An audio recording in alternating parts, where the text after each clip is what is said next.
Hi guys, सो मेरे पास एक list है एंड ये लिस्ट आपको टॉप कॉलेज पहुंचाने में बहुत ज़्यादा मदद कर सकती है।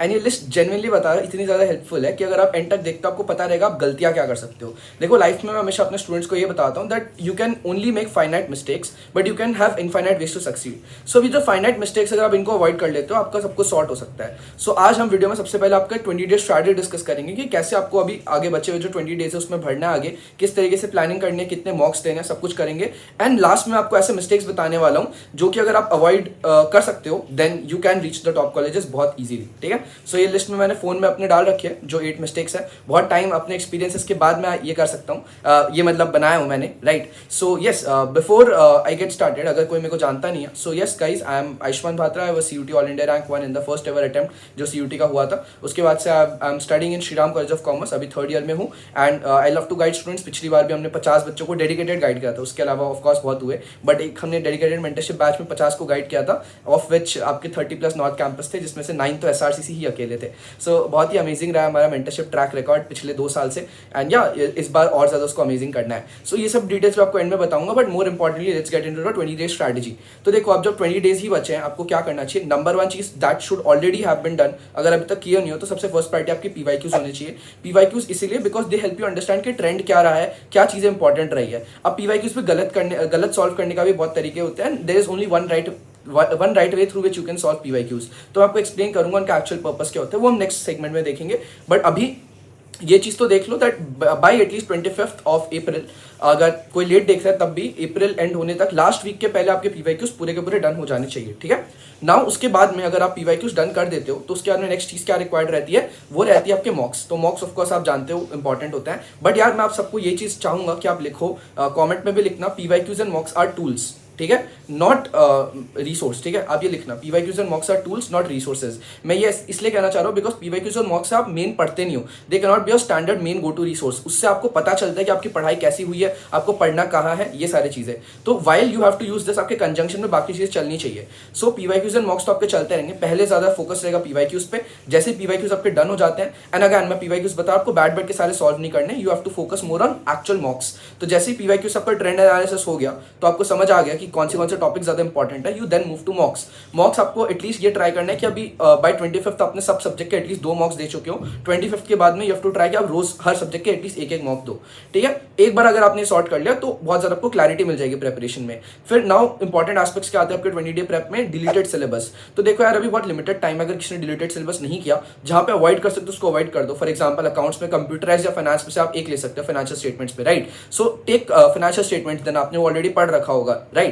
एंड माइक्रो इको में ऑफकोर्स बहुत सारी चीजें रहेंगी, बट देन वहां पे आप मैक्सिमाइज करो towards the concept that you already studied rather than NCERT वाला बिट। बिकॉज एनसीईआरटी वाला बिट आएगा, ऑफकोर्स आएगा, बट अगर आपके पास लिमिटेड टाइम है तो you have to maximise on aspects जो कि आपको ज्यादा चांसेस है कि आप कर चुके हो। कुछ एकदम नया मत पकड़ो, अगर कुछ करना भी है तो भी लास्ट 5 डेज में कर लो। Last 15 days of your preparation में you have to ensure that आप कुछ भी नया नहीं करो। ठीक है, ये आप बांध के रख लेना, लास्ट 15 डेज में आप बस रिविजन करोगे। तो अब रिविजन में भी क्या करना है, प्लीज लेक्चर्स मत देखो, मैं आपको मिस्टेक्स में बताऊंगा ऑफकोर्स, बट लेक्चर्स आपको नहीं देखने हैं। अगर कोई कंसेप्ट आपको एकदम स्क्रैच से नहीं आता, डिलीटेड सिलेबस कर रहे हो, तो अभी जो कमिंग 5 डेज है उसमें देख लो, चलेगा।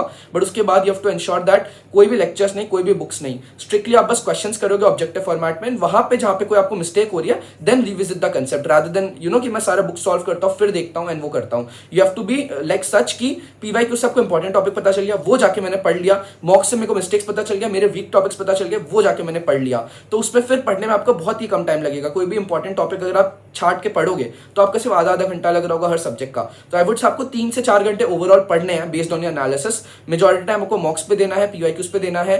देन एडिशनल टाइम जो आपका बचता है वो आपका इंग्लिश के अराउंड जाएगा, अदर चीजों में, जैसे आरसीज हो गए, वोकैब के वर्ड्स हो गए, वो सारी चीजें हो गई। Those are very important areas, आपको उस पर भी ध्यान रखना है। ठीक है, तो अगर आपने ये कर लिया यू आर लार्जली सॉर्टेड। तो अब देखो, अब मिस्टेक्स पे आते हैं अच्छे से। आपने प्लान आई होप समझ लिया, प्लान में यही है, आपको मॉक्स देना है 5 दिन बाद, तब तक आई होप आप पीवाईक्यूज कर लो। एंड ऐसा नहीं है कि मॉक्स तब तक देना ही नहीं है, एटलीस्ट आप ट्राई करो 25th तक आपके 2 मॉक्स हर सब्जेक्ट के एटलीस्ट हो जाए, so that you have some understanding कि मॉक्स कैसे देते हैं। अब मॉक्स में भी कुछ बच्चे होंगे they would go too much about मॉक्स की, सारे ही मॉक्स दे देते हैं। वाइल इट इज अप्रिशिएटेड कि आप जितने मॉक्स दो उतने कम है, अच्छी बात है। मैंने तो बहुत 300 के ऊपर दे दिए थे मॉक्स, तो इट इज गुड। जितने आप मॉक्स दोगे उतने आप नई गलतियों को आइडेंटिफाई करोगे। बट बट आपको साथ साथ में एनालिसिस का भी ध्यान रखना है। तो चलो अभी मिस्टेक्स पे आ जाते हैं, ठीक है। तो that is again going to be supremely valuable to you. तो देखो सबसे पहले इंग्लिश डबल एजेड स्वॉर्ड है। बहुत बच्चों को लगता है कि यार इंग्लिश तो चल है, कुछ नहीं होता। तो अगर आप मेरी लाइव स्ट्रीम देखो, for those who don't know, अभी जब ये वीडियो रिकॉर्ड हो रही है, अगर आपको जब भी मिल रही है, तो I am taking a live stream at 10 PM। तो अगर आप लेट देख रहे हो तो आपको ऑलरेडी मिल चुकी होगी। तो हमारे लाइव चैनल पे जाओ, I have taken a live stream around English, जहां पे हमने इंग्लिश के मिस्टेक्स को कवर किया। बहुत बच्चों ने उसमें गलतियां करी है, मैं अभी तक लिया भी नहीं हूं, मैं प्री मेडिटेट करके बता रहा हूं, because I have taken 15+ sessions. हमेशा बच्चों का उसमें एक्यूरेसी स्कोर बहुत ज्यादा कम रहा है, ठीक है। तो उससे आपको क्या पता चलेगा कि इंग्लिश इज समथिंग आपको सीरियसली लेना है। बट देन अगेन वो IPM लेवल की इंग्लिश नहीं होती है, तो बहुत ज्यादा सीरियस भी नहीं लेना, बट एकदम चिल भी नहीं लेना है। तो वो आपको इंग्लिश का बहुत ज्यादा ध्यान रखना है। दैट इज वन मिस्टेक जो बच्चे इंग्लिश में करते हैं, either they take it very chill, या फिर वो ग्रामर के बहुत डिफिकल्ट कंसेप्ट्स पढ़ने लग जाते हैं अज्यूमिंग कि वो आएगा, बट इंग्लिश में एग्जैक्ट चीज चाहिए। तो इसका मैं स्ट्रैटेजी रिलेटेड एक इंग्लिश का अलग से वीडियो बना दूंगा for your last 15 days, don't worry. अभी आपको एक सीक्वेंस में वीडियोस मिलती जाएगी, बट आपको सपोर्ट करना होगा, राइट, ठीक है। नेक्स्ट मिस्टेक आती है आपकी टू मेनी सब्जेक्ट्स। अगर आप लेट्स से अब तो मैक्सिमम के कैप ही 5 सब्जेक्ट्स है, which is a good thing by NTA, standardise हो जाता है। बट इन 5 सब्जेक्ट्स में भी आपको इंश्योर करना होगा कि प्रायोरिटी कर दो। Priority 1 should always be English, ठीक है, वो आप देख लो, बिकॉज अब कुछ भी सब्जेक्ट लो आपको उसमें तो काउंट होगा ही, राइट। उसके बाद priority 2 should be either of accounts और मैथ्स में से कोई एक subject. Then priority 3 should be और आपका 2 डोमेन जो होंगे ना, परमानेंट डोमेन, जैसे अकाउंट इको और BST हो गया for example. Then priority 4th would be that additional subject, could be GT, could be math, could be any other subject, जो आपका as in a third domain या फिर एक separate category के लिए काउंट हो रहा है, for example general test, right. तो वो आपका कैटेगरी 4 होगा, ठीक है। आई होप आपको समझ आ रहा है। इस तरीके से आपको कैटेगराइज करके करना है, because by doing this categorisation आपको समझ तुरंत ही आ जाएगा कि कौन सी आपके लिए प्रायोरिटी है, ठीक है। तो इसका ध्यान रखना आपको। उसके बाद too many resources, again this is a very huge problem. अगर आप बहुत ज्यादा बुक्स वगैरह सॉल्व कर रहे हो तो जीरो सेंस बनाता है। एट दिस पॉइंट मैं ये बिल्कुल बोलूंगा कि अगर कोई भी NCERT के अलावा कोई भी बुक कर रहा है, जैसे DK Goyal, TS Grewal, these are good books, but आपके 20 days पहले CUT में रेलेवेंट नहीं है,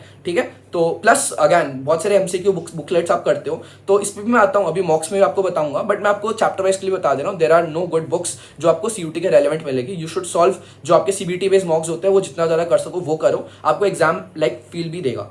तो उस पर ही मैं मॉक्स पे भी आ जाता हूँ। 4th जो मैं आपको बता रहा था, या तो आप एनालिसिस नहीं करते हो, that is one of the biggest mistakes, या फिर आप क्या नहीं करते हो, जो कि है CBT बेस्ड मॉक्स नहीं करते हो। अगर आप CBT बेस्ड मॉक्स करोगे तो बहुत ज्यादा सुप्रीमली वैल्यूएबल रहेगा। बुक्स वाले करोगे तो जीरो सेंस है, ना वो अपडेट होते हैं, ना अगर उसमें कोई एरर्स है तो वो फिक्स हो सकती है, ना वो आपके पैटर्न के हिसाब से एकदम सही रहते हैं, एंड ना आप उसमें CBT वाला जो मोड जो आपको प्रेप चाहिए वो आप कर सकते हो। So I would not at all recommend any book वाले बेस्ड मॉक्स या चैप्टर वाइज रिसोर्सेज, ठीक है।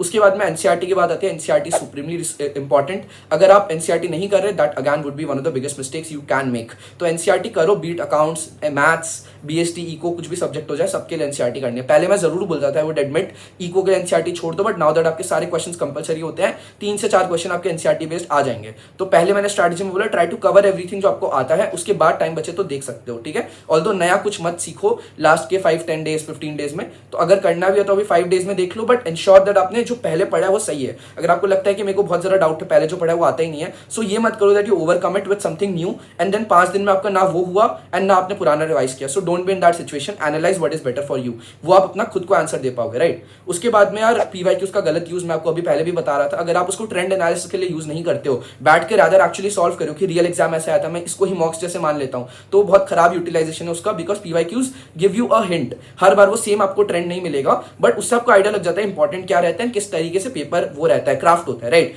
बट अगर आप उसको मेन पेपर जैसे दोगे, आप उसमें अपना स्कोर देखना चाहोगे, एंड आज तक पहले अलग पैटर्न होता था, आपको 40 करेक्ट करने होते थे आउट ऑफ 50, तो अलग ट्रिक बना के पेपर बनाया जाता था कि how do we get people to attempt ऐसे क्वेश्चंस जो वो गलत करे एंड लीव क्वेश्चंस जो उन्हें सही आता है। तो पहले अलग टेस्ट से बनता था, पूरा ही डिफरेंट टेस्ट होगा। तो PYQs को सिर्फ ट्रेंड एनालिसिस के लिए यूज करो rather than solving it in its entirety, ठीक है। उसके बाद में लेक्चर्स देखना again could be one of the biggest mistakes that you could make. Why am I saying that lectures देखना एक बहुत बड़ा मिस्टेक इसलिए है बिकॉज एट दिस पॉइंट अगर आपको कंसेप्ट आता है तो वापस का लेक्चर देखना कोई सेंस नहीं बनाता। Rather you should have objective styled preparation. Objective style preparation यानी कि कोई आपको MCQ पढ़ा रहा है कंसेप्ट का, उसको आपको MCQ करा रहा है उसके वक्त ऑब्जेक्टिव तरीके से, एंड देन उस पर टिप्स एंड ट्रिक्स बता दे रहे हैं कि यहाँ पे तुम्हें ध्यान रखनी है। तो अगर आपको ऐसे लेक्चर्स मिल रहे डू गो फॉर दैट। हम 800 क्लब में ऑब्वियसली ऑफर करते हैं, बट अगर आपके पास वो नहीं है you can search more, right. Lastly emotions, यार अगर आप इमोशंस बहुत ज्यादा इमोशनल हो जाओगे एंड या तो बहुत ज्यादा पैनिक्ड हो जा रहे हो, बहुत ज्यादा सीरियस हो जा रहे हो, बहुत ज्यादा चिल हो जा रहे हो, any of the emotions are not good. You have to remain at a moderate level of emotions, ठीक है। एंड मैं आपको ऑनेस्टली बोल रहा हूँ CUT में अगर अभी मैंने आपको एक कुछ कमेंट करने बोला था, बहुत लोग तो भूल भी गए होंगे क्या कमेंट करना है। तो अगर आप एंड तक थे वो कमेंट करो, मैं देखता हूँ कितने लोग एक्चुअली वीडियो को एंड तक देखते हैं, एंड आपको तब आइडिया लग जाएगा आपका जेन्युइन सीयूटी कॉम्पिटिशन कितने लोग हैं, बहुत ही कम लोग होंगे, समझ रहे हो। So that way you will be able to understand कि कॉम्पिटिशन हर साल हर दिन गिरते जाता है, वुड से, ठीक है। लोग चाहे वो एक्चुअली पेपर देने जा रहे हैं but they would have mentally given up. So अगर आप मेंटली गिव अप नहीं करते हो, you are there amongst the top 1%, तो बहुत ही अच्छा कर रहे हो, अच्छे से मेहनत करते रहो। एंड लाइक आई मेंशन, हम लोग अपना 800 क्लब का जो अमेजिंग रिजल्ट्स लाते हैं, इस बार भी बैच ऑन है। 50 का ऑलरेडी हमने क्लोज कर दिया था, अभी एक 30 का हम चला रहे हैं। So if anyone is interested तो what you can do is, एक तो मैं आपको मेल दूंगा, if you want to write to me personally, want to connect with me personally, तो आप एक अच्छे से मेल कर दो in terms of what you want in terms of the programme, because programme में 2 पार्ट्स रहते हैं, या तो ओनली मॉक्स है